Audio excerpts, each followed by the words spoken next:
All நீங்க பார்த்துட்டு இருக்க இந்த காலேஜ் தாங்க நம்ம நாமக்கல் டிஸ்ட்ரிக்ட்ல லொகேட் ஆகியிருக்க செங்குந்தர் எஜுகேஷனல் இன்ஸ்டிடியூஷன்ஸ்.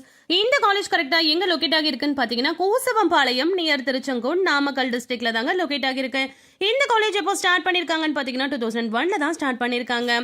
இந்த காலேஜ் மட்டுமே பாத்தீங்கன்னா 30 ஏக்கர்ல அமைஞ்சிருக்கு.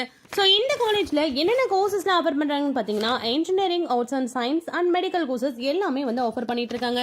ஸோ இந்த வீடியோல நம்ம எதை பத்தி பார்க்க போறோம்னா மெடிக்கல் கோர்சஸ்க்கு இதுல என்னென்ன சேலரி பேக்கேஜ் கொடுத்துட்டு இருக்காங்கன்றதான் இந்த வீடியோல நம்ம டீடைல்டா பார்க்க போறோம். ஸோ அதுபடி பாத்தீங்கன்னா பி ஃபார்ம்ல ஆவரேஜா 3.5ல இருந்து 5.5 LPA வரைக்கும் ப்ரொவைட் பண்றாங்க. ஹையஸ்டா பாத்தீங்கன்னா 7 to 10 LPA. இந்த நர்சிங்கை பொறுத்த வரைக்கும் ஆவரேஜா 4 LPA இருந்து ஹையஸ்டா 8.2 LPA. அலைடு ஹெல்த் சயின்ஸை பொறுத்த வரைக்கும் சேலரி பேக்கேஜ் பார்த்தீங்கன்னா ஆவரேஜா 4 LPA இருந்து ஹையஸ்டா 8 LPA வரைக்கும் ப்ரொவைட் பண்ணிட்டு இருக்காங்க. ஸோ இதே போல அனதர் காலேஜ்ல மெடிக்கல் கோர்சஸ்க்கு என்னென்ன சேலரி பேக்கேஜ்லாம் கொடுத்துட்டு இருக்காங்கன்னு உங்களுக்கு தெரிஞ்சுக்கணும்னா கமெண்ட் செக்ஷன்ல அந்த காலேஜோட நேம் நீங்க கமெண்ட் பண்ணுங்க. ஸோ அந்த வீடியோவோட நான் உங்களை நெக்ஸ்ட் வீடியோல மீட் பண்றேன். டாடா.